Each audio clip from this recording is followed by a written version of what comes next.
দেখেন ভাই, দেখেন মৃত্যু যন্ত্রণা কত কঠিন তা কাটলে বলতে পারবে, কারণ তাকে তো কোনো সময় দেওয়া হলো না। জন্মগত আমরা খেয়ে ফেললাম, গাছ থেকে পাড়া আর খাওয়া, কিন্তু সে মৃত্যু যন্ত্রণা খুব কষ্ট করছে, তাই আমরা তাকে ইটে মেরে ফেলে দিলাম। খাওয়া শেষ, খাওয়াটা শেষ। সোনার বাংলাদেশ, বাঙালি বলে কথা। একটা কারণ নগদে তারা গাছ থেকে বেড়ে খেয়ে ফেললো। তাদের কোনো অনুশোচনা নাই, কোনো বিবেক নাই, আবেগ নাই। হ্যাঁ, শুক্রিয়া যে কাঁঠাল গাছের মালিকরা যে শুক্রিয়া জানাইবো, এরকমও তাদের কোনো মন মানসিকতা, তারা শুধু খাওয়াই আছে, খাওয়াই আছে। না না, মন মানুষ থাকলে হবে না, আমরা চুদা শেষ কুদা শেষ। ঠিক আছে, দারুণ দারুণ।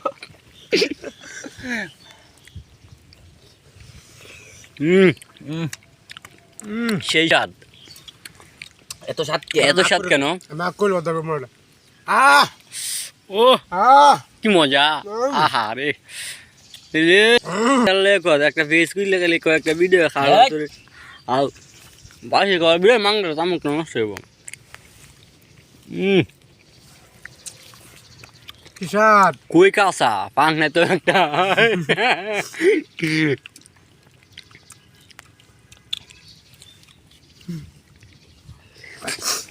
তিনটা মার লাগি মই ডেনো তুই একটা একটা কম তুই বেশি কারোর গায়ে আমার মাথা নষ্ট হয়ে যায়। তবে মোবাইলটা ক্যামেরা ফিটিং করে থুয়ে খাওয়া শুরু করতাম তিনজনে, সুন্দর হতো। উড়তে আর সিস্টেমে নেই, ওই একটা কুশ রয়েছে, দুটো কুশ রয়েছে, একটা দুইটে আমি ধরলাম 8 টাকা খাবো কেন নষ্ট হয় না। না, আমরা নষ্ট করতে পারি না, আমরা খাইতে পারি, নষ্ট করার কোনো কারণ নাই। জাতা দেওয়ান যাবো থামলেয়া কি দেখো হজম শক্তি বেশি আমরা। এটাকে বলে তো আমও খাইলাম, ছালাও খাইলাম, কাঁঠালও খাইলাম, বীজও পাইলাম।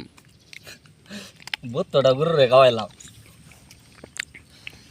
ভালো কুশ হয়ে গেছে। এই কার একটা জিনিসও ভালো জানা দেখছো, সব কায়লা সব ভুট্টো বিসি মলি যা আছে। কাঠলের মালিকের একটা গরু ছিল, বত্তরা দিলাম, আমরা দিতে পারতাম, এটা দিলাম না, কারণ এটা দিলাম চুরি ধরা খাই যাবো। আমার কাছে কাঁঠাল এটা খেলাম, ফেলে দিলাম, শেষ। খেয়ে শেষ। খুদা হাফেজ। সোনার বাংলাদেশ বাংলা বেশি